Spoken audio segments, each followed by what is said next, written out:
Hello, my name is Evan Lowe, and I am a current Master Social Work student at Colorado State University. I write and perform spoken word and slam poetry. In particular, I'm here to share with you all today something I wrote in relation to the incident that happened in Ferguson, Missouri on August 9th. On August 9th, as you know, a young boy by the name of Michael Brown was gunned down by a police officer by the name of Darren Wilson. The events that transpired that day are still very unknown. They don't really, it's still a big mystery, but a few things we know are certain. They're facts that we can't refute.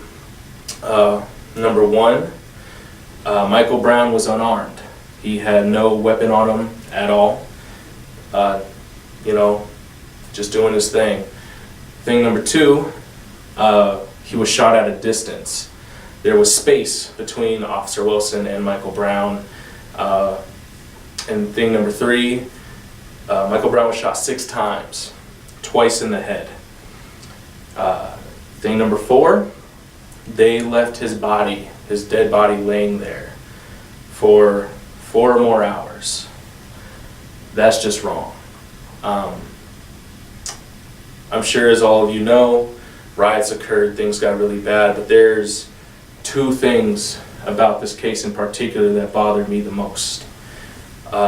Thing number one was that the same day they released the name of Michael Brown's killer, they also released a convenience store videotape allegedly showing Michael Brown robbing the place.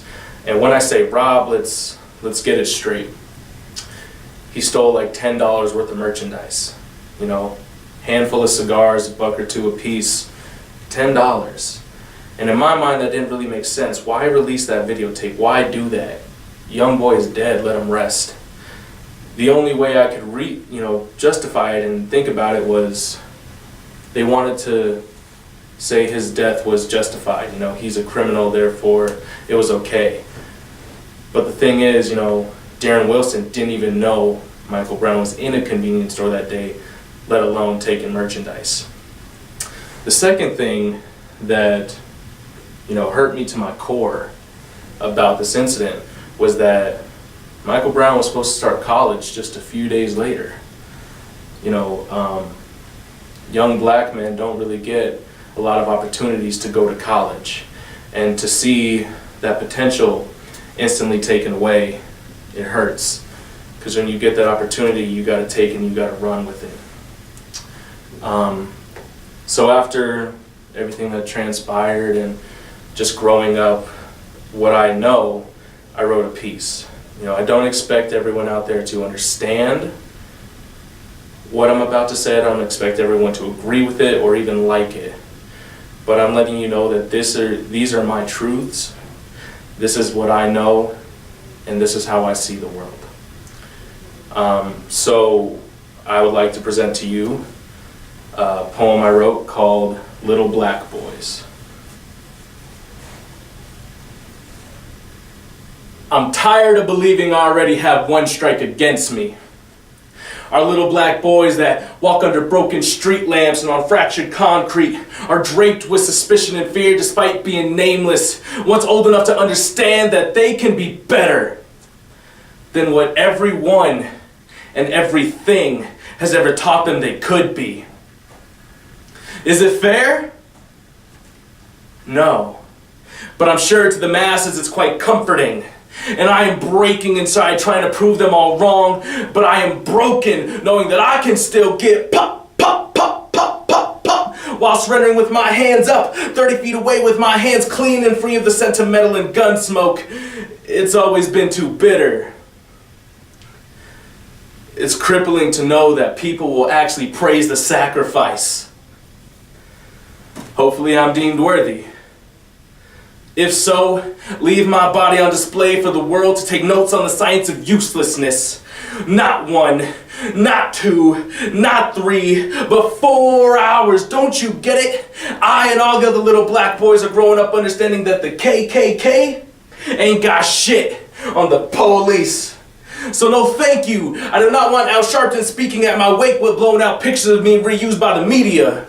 No thank you. I prefer not to be drowning in flowers that don't even grow in my neighborhood. No thank you. I do not want riots in my name and then a month later forgotten. Cause see, what they fail to grasp is that I am not an excuse, but I am a reason. So what if Michael Brown's casket had shown the horror? Ditch the carnations and show the shells, torch the washed out yearbook photos, and paint murals of him laying face down in the street, soaking in his own blood with the buildings burning in the background as the flames cry in protest. Fill the church up with tear gas and have the riot police in attendance with their military vehicles parked in the handicap spots. Leave a blank college degree resting on his chest. Because we remember Emmett Till for a reason. However, I fear his family will never find peace. Because peace means nothing when it's politically incorrect to let our little black boys die without criminalizing them first. So I ask you, who's the bigger crook? Question everything. Who stole more? Reason with your own demons. What has the biggest price tag? Is it 5 cigars, 6 bullets, or 1 life? Really, it's up to you. So who got next? Kendrick McCade, check. So who got next? Kamani Gray, check. So who got next? Oscar Grant, check. So who got next? Darian Hunt, check. I'm building my Mount Rushmore. So who's got next? Cause y'all know it's gotta be somebody, right?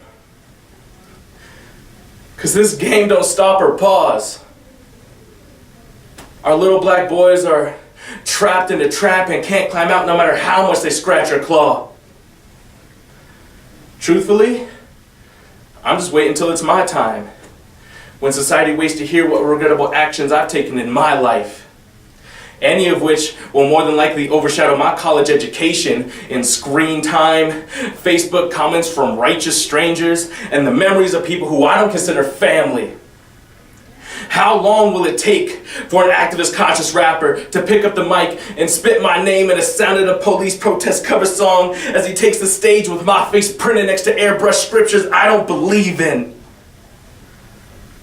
How long will my brother be choked up to the point where he's gasping for air as if he had a slit throat, begging for something that doesn't exist anymore? Because I am not here. Michael Brown is not here. Mercy is not here. And justice is not here. Those are just words meant for fairy tales, and I have yet to see anything live happily ever after. But I understand. I need to stop. I need to slow down. I need to read on. I need to study the once upon a times. Because one day,